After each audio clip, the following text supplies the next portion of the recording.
আসসালামু আলাইকুম প্রিয় শিক্ষার্থীবৃন্দরা, আশা করি তোমরা সকলেই ভালো আছো। আজকের ক্লাসের শুরুতে সকলকে জানাই অর্জন কোচিং সেন্টারের পক্ষ থেকে আন্তরিক শুভেচ্ছা ও অভিনন্দন। আজকের ক্লাসে আমি তোমাদের সাথে আলোচনা করব নবম দশম শ্রেণীর হিসাব বিজ্ঞান বইয়ের দশম অধ্যায় আর্থিক বিবরণী এবং একাদশ দ্বাদশ শ্রেণীর হিসাব বিজ্ঞান প্রথম পত্র বইয়ের নবম অধ্যায় আর্থিক বিবরণী নিয়ে। অর্থাৎ আজকের ক্লাসটি নবম দশম এবং একাদশ দ্বাদশ উভয় শ্রেণীর জন্যই। তো এই অধ্যায় অর্থাৎ আর্থিক বিবরণী অধ্যায় কয় ধরনের প্রশ্ন আসে সেটা আগে আমাদের জানতে হবে। এই অধ্যায় মূলত তিন ধরনের অঙ্ক আসে। একটা হচ্ছে বিশদ আয় বিবরণী, দুই নম্বর হচ্ছে মালিকানা সত্ত্ব বিবরণী এবং তিন নম্বর হচ্ছে আর্থিক অবস্থার বিবরণী। এই বিশদ আয় বিবরণী হচ্ছে দুই ধরনের হয়ে থাকে। একটা হচ্ছে ক্রয় বিক্রয়কারী প্রতিষ্ঠানের জন্য বা বহু ধাপ বিশিষ্ট একই, আর একটা হচ্ছে সেবামূলক প্রতিষ্ঠান বা এক ধাপ বিশিষ্ট। মানে সেবামূলক প্রতিষ্ঠানের জন্য বিশদ আয় বিবরণী আর এক ধাপ বিশিষ্ট বিশদ আয় বিবরণী একই, আর হচ্ছে বহুধাপ বিশিষ্ট বিশদ আয় বিবরণী এবং ক্রয় বিক্রয়কারী প্রতিষ্ঠানের জন্য বিশদ আয় বিবরণী একই জিনিস।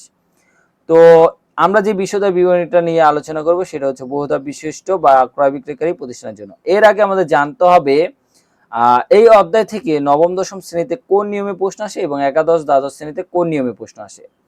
তোমরা যারা নবম দশম শ্রেণীতে পড়ো তোমরা জানো তোমাদের মান বন্টন, তোমাদের যে লিখিত পাঠ সেখানে হচ্ছে আর্থিক বিবরণী থেকে তোমাদের বাধ্যতামূলক 20 মার্ক দিতেই হবে। অর্থাৎ 70-এর মধ্যে তোমার এই 20 মার্ক অবশ্যই অ্যান্সার করতে হবে। এটা অ্যান্সার না করলে তুমি 20 মার্ক পাবা না। তো প্রশ্নের প্যাটার্নটা কেমন হবে নবম দশম শ্রেণীর এই অধ্যায়ে তোমার সাধারণত একটা কি দেওয়া থাকবে, প্রশ্নে একটা রেয়ামিল দেওয়া থাকবে এবং রেয়ামিলের নিচে কি দেওয়া থাকবে সমন্বয়। আর ডিরেক্ট সরাসরি প্রশ্নেই বলবে তুমি হচ্ছে বিশদ আয় বিবরণী প্রস্তুত করো, মালিকানা সত্ত্ব বিবরণী প্রস্তুত করো এবং আর্থিক অবস্থার বিবরণী প্রস্তুত করো। এইভাবে তিনটা প্রশ্নের জন্য তোমার টোটাল 20 মার্ক থাকবে। যারা নবম দশম শ্রেণীতে পড়ো তাদের এইভাবে প্রশ্ন থাকবে, কিন্তু যারা একাদশ দ্বাদশ শ্রেণীতে পড়ো তাদের কিভাবে প্রশ্নটা থাকবে, তাদের হচ্ছে দুইটা সৃজনশীল থাকবে। দুইটা সৃজনশীল 10-10 20 মার্ক থাকবে এবং দুইটা সৃজনশীল তোমার বাধ্যতামূলক প্রশ্ন অ্যান্সার করতে হবে। 70-এর মধ্যে টোটাল 60টা সৃজনশীল দিতে হবে, 60টার মধ্যে দুইটা আর্থিক বিবরণী থেকে অবশ্যই তোমার অ্যান্সার করতে হবে, নাহলে তুমি এটা অ্যান্সার না করলে 20 মার্ক পাবা না। তো দুইটা সৃজনশীল কেমন থাকবে, তোমার প্রথমে হচ্ছে রেয়ামিল দেওয়া থাকবে, রেয়ামিলের নিচে সমন্বয় দেওয়া থাকবে, তারপর ক খ গ এইভাবে প্রশ্ন থাকবে।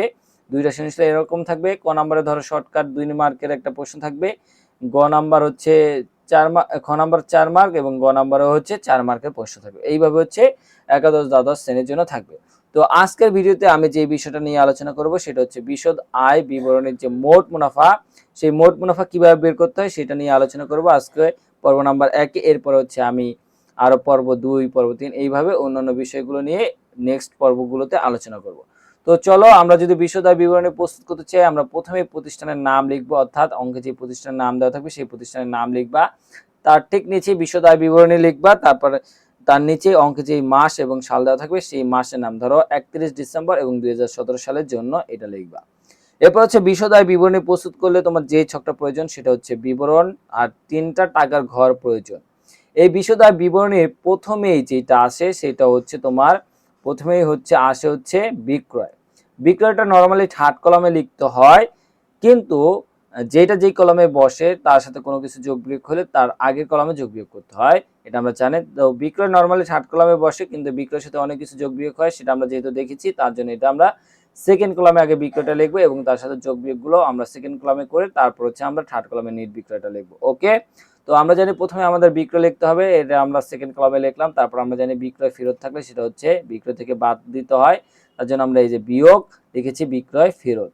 এরপর হচ্ছে আমরা জানি বিক্রয় বারটা থাকলে সেটাও বিয়োগ করতে হয়, এখানে আমরা বিক্রয় বারটা বিয়োগ করেছি। এরপরে আমরা জানি হচ্ছে অলিখিত যদি কোনো বিক্রয় থাকে সেটাও হচ্ছে আমরা বিক্রয়ের সাথে যোগ করি। তো আমরা অলিখিত বিক্রয় এখানে যোগ করেছি। আমরা জানি মুনাফাবিহীন পণ্য বিক্রয়, সেটা হচ্ছে বিক্রয় থেকে বিয়োগ করতে হয়। এই যে মুনাফাবিহীন বিক্রয় আমরা এখানে বিয়োগ করছি। এখানে সব যোগ বিয়োগ করার পর যে অ্যামাউন্টটা বের হবে সেটা হচ্ছে আমাদের নিট বিক্রয়। এখানে আমরা তার জন্য এখানে কি লিখেছি, নিট বিক্রয়। এরপর আমরা জানি এই নিট বিক্রয় থেকে আমাদের বাদ দিতে হয় বিক্রিত পণ্যের ব্যয়। এই বিক্রিত পণ্যের ব্যয় বিক্রয় থেকে নিট বিক্রয় থেকে বিক্রিত পণ্যের ব্যয় বাদ দিলেই আমরা মোট মুনাফা পাবো। এই যে সর্বশেষ আমরা বিক্রিত পণ্যের ব্যয় এখানে বের করে বাদ দিচ্ছি, তারপর আমরা কি পেয়েছি, মোট মুনাফা। তো এখন জানতে হবে এই বিক্রিত পণ্যের ব্যয়ের মধ্যে প্রথমে কি আসে। তুমি প্রশ্নের মধ্যে প্রথমেই খুঁজবা প্রারম্ভিক মজুত পণ্য আছে কিনা। প্রারম্ভিক মজুদ পণ্য থাকলে সেটা হচ্ছে মিডল কলামে বসাবা, মিডল কলামে প্রারম্ভিক মজুদ বসে, এরপর ক্রয় বসে। ক্রয়টা যদি শুধু সরাসরি দেওয়া থাকতো আমরা মিডল কলামে বসাইতাম, কিন্তু ক্রয়ের সাথে যোগ বিয়োগ আছে অনেক কিছু, তার জন্য এটা আগে ফার্স্ট কলামে যোগ বিয়োগ করে তারপর হচ্ছে নিট ক্রয়টা মিডল কলামে বসাবা। তো দেখো ক্রয়ের সাথে কি কি যোগ বিয়োগ হতে পারে। প্রথমে ক্রয় লিখবা, এই যে আমরা প্রথমে ক্রয় লিখছি, ক্রয়ের সাথে যে ক্রয় ফেরত বা বই ফেরত থাকলে সেটা বিয়োগ করতে হয়। আমরা ক্রয় ফেরতটা বা বই ফেরত লেখা থাকলে ওটা বিয়োগ করব, মানে ক্রয় ফেরতের আরেকটা নাম হচ্ছে বই ফেরত। আবার সেম ভাবে এই যে বিক্রয় ফেরতের আরেকটা নামও আছে আন্ত ফেরত, ওইটা তোমরা লিখে রাখতে পারো। তো এই যে ক্রয় থেকে আমরা বই ফেরতটা বা ক্রয় ফেরতটা বাদ দিব, বাদ দেওয়ার পরে ক্রয় বারটা থাকলে সেটাও আমরা বাদ দিব। অলিখিত ক্রয় থাকলে ক্রয়ের সাথে যোগ করতে হয়, অলিখিত ক্রয় আমরা এখানে যোগ করব। পণ্য উত্তোলন করলে আমরা জানি ক্রয়কে হ্রাস করে, তার জন্য এখানে পণ্য উত্তোলন আমরা ক্রয় থেকে বাদ দিব। পণ্য বিতরণ করলে আমরা আমাদের ক্রয় হ্রাস পায়, তার জন্য ক্রয় থেকে আমরা পণ্য বিতরণও বিয়োগ করব। এরপর আমরা জানি মুনাফাবিহীন পণ্য বিক্রয় ক্রয়কে হ্রাস করে, তার জন্য আমরা এটা ক্রয় থেকে বিয়োগ দিব। এই মুনাফাবিহীন বিক্রয় দেখো বিক্রয় থেকেও মাইনাস হবে, ক্রয় থেকেও মাইনাস হবে, এটা খুব ভালোভাবে মনে রাখবা। এরপর হচ্ছে আগুনে বিনষ্ট পণ্য, সেটাও আমরা হচ্ছে ক্রয় থেকে বিয়োগ দিব। সকল কিছু এখানে ক্রয় যোগ বিয়োগ করার পরে যে অ্যামাউন্টটা বের হবে সেটাই হচ্ছে আমাদের নেট ক্রয়। তো প্রথমে প্রারম্ভিক মজুত লিখলাম, তারপর হচ্ছে ক্রয়ের সাথে সবকিছু যোগ বিয়োগ করে আমরা নেট ক্রয় বের করলাম, মানে সকল খরচ, মানে বিক্রিত পণ্য ব্যয়ের সকল খরচ এই মিডল কলামেই বসবে, ঠিক আছে। কিন্তু এইগুলোর সাথে কোনো কিছু যোগ বিয়োগ থাকলে সেটা আগের কলামে করবো।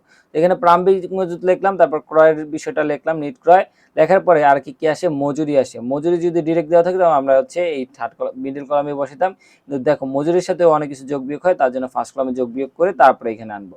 দেখো মজুরির সাথে কি যোগ হয়, বকেয়া মজুরি থাকলে সেটা অবশ্যই যোগ করবা। এই জন্য প্রথমে আমরা মজুরি লিখলাম, এই যে বকেয়া মজুরি এই অ্যামাউন্টটা যোগ করলাম। এরপর অগ্রিম মজুরি, আমরা জানি অগ্রিম মজুরি থাকলে সেটা বিয়োগ করতে হয়, কারণ বিশদায় বিবরণীতে কোনো খরচ যদি বকেয়া থাকে সেটা যোগ করতে হয়, কোনো খরচ যদি অগ্রিম থাকে সেটা বিয়োগ করতে হয়, ঠিক আছে।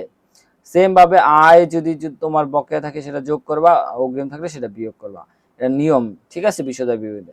তারপর হচ্ছে এখানে দেখো যন্ত্রপাতি স্থাপন ব্যয়, যন্ত্রপাতি স্থাপন করতে হলে একটা মজুরি দিতে হয়, মানে মজুরি ব্যয়, এটাও আমরা হচ্ছে কি করব, যন্ত্রপাতি স্থাপন ব্যয়, এটা হচ্ছে মজুরি থেকে আমরা কি করব, বিয়োগ করব। এরপর হচ্ছে ক্রয় পরিবহন, ক্রয় শুধু পরিবহন, শুধু পরিবহন মানে হচ্ছে ক্রয় পরিবহন, যেটা হচ্ছে আমরা বিক্রিত পণ্য ব্যয়ের মধ্যে লিখবো, এখানে ডিরেক্ট মিডল কলামেই বসাবো, সরি এটা হচ্ছে পরিবহনের টাকাটা, পরিবহন থাকুক, পরিবহন মানে হচ্ছে ক্রয় পরিবহন। তারপর হচ্ছে আন্ত পরিবহন মানে হচ্ছে কি, ক্রয় পরিবহন। এরপর হচ্ছে শুধু শুল্ক বা আমদানি শুল্ক, নগর শুল্ক, এগুলো থাকলে আমরা হচ্ছে কোথায় বসাবো, এই মিডল কলামে বসাবো। এগুলো হচ্ছে সব বিক্রিত পণ্যের ব্যয়ের মধ্যে আসবে। বা জাহাজ ভাড়া আসে, ডক চার্জ আছে, কারখানা ভাড়াও আমাদের বিক্রিত পণ্যের ব্যয়ের মধ্যে আসে। এরকম সকল ব্যয়গুলো আমরা এই মিডল কলামে লেখার পরে এইখানে একটা টোটাল মোট ব্যয় বেরোবে। এই মোট ব্যয় থেকে আমরা যখন সমাপনী মজুত পণ্যটা বাদ দিব, এই যে মানে প্রারম্ভিক মজুত, তারপর নিট ক্রয়, তারপর আরো অন্যান্য ব্যয়গুলো আমরা এখানে লেখার পরে যে ব্যয়টা বেরোবে ওই ব্যয়টা থেকে আমরা কি করব, সমাপনী মজুত পণ্য বাদ দেবো। এই সমাপনী ব্যয়গুলো থেকে সমাপনী মজুত পণ্য বাদ দেওয়ার পরে যেই অ্যামাউন্টটা বের হয়, যেই অ্যামাউন্টটা বের হয় সেটাই হচ্ছে, এই যে অ্যামাউন্টটা বের হয় সেটাই হচ্ছে আমাদের বিক্রিত পণ্যের ব্যয়। এটাকে যদি আমি আরেকটু ছোট করে দেখাই তাহলে তোমরা বুঝতে পারবা। এটাকে যদি আমি আরেকটু ছোট করে দেখাই, দেখো এইখানে এই যে আমরা এইখানে হচ্ছে নিট বিক্রয় বের করছি, এই যে বিক্রি বের করার পরে এখানে আমরা এই যে বিক্রিত পণ্যের ব্যয়, এই যে প্রারম্ভিক মজুত, তারপর হচ্ছে সকল ব্যয় লেখার পরে এখানে টোটাল ব্যয়, এখান থেকে সম্পূর্ণ মজুত বাদ দেওয়ার পরে এই যে টাকাটা বের হয়েছে এখানে, ওইটাই হচ্ছে, এইটাই হচ্ছে বিক্রিত পণ্যের ব্যয়ের পরিমাণ। এই বিক্রিত পণ্যের ব্যয় আমরা কি লিখছি, বাদ দিতে হবে, তাই না। এই যে বাদ, বাদ মানে কি বিয়োগ, তার জন্য এখানে বিয়োগ চিহ্নটা দিচ্ছি। আর হিসাব বিজ্ঞানে বিয়োগ মানে কি, ব্র্যাকেটের মধ্যে লিখতে হবে ফার্স্ট ব্র্যাকেট। তাহলে এই যে নিট বিক্রয় থেকে এই বিক্রিত পণ্যের ব্যয় বাদ দিলে যে অ্যামাউন্টটা বেরোবো সেটাই হচ্ছে আমাদের কি, মোট মুনাফা। তো এইভাবেই আমরা হচ্ছে মোট মুনাফা বের করব। আমরা হচ্ছে মোট মুনাফা বের করব, তোমরাও হচ্ছে মোট মুনাফা বের করবে এইভাবেই। আশা করি আজকের ক্লাসের মাধ্যমে তোমরা বুঝতে পেরেছো বিশদ আয় বিবরণীর মোট মুনাফাটা হচ্ছে কিভাবে বের করতে হয়। এরপর হচ্ছে আমরা নেক্সট ক্লাসে মোট মুনাফার পরে কিভাবে পরিচালন মুনাফা এবং কিভাবে নিট মুনাফা বের করতে হয় সেটা হচ্ছে আমরা পর্ব নাম্বার 2 দেখাবো। তো তোমরা সবাই হচ্ছে নেক্সট পর্বটা দেখবা। সবাই ভালো থাকবে, সুস্থ থাকবে। আসসালামু আলাইকুম।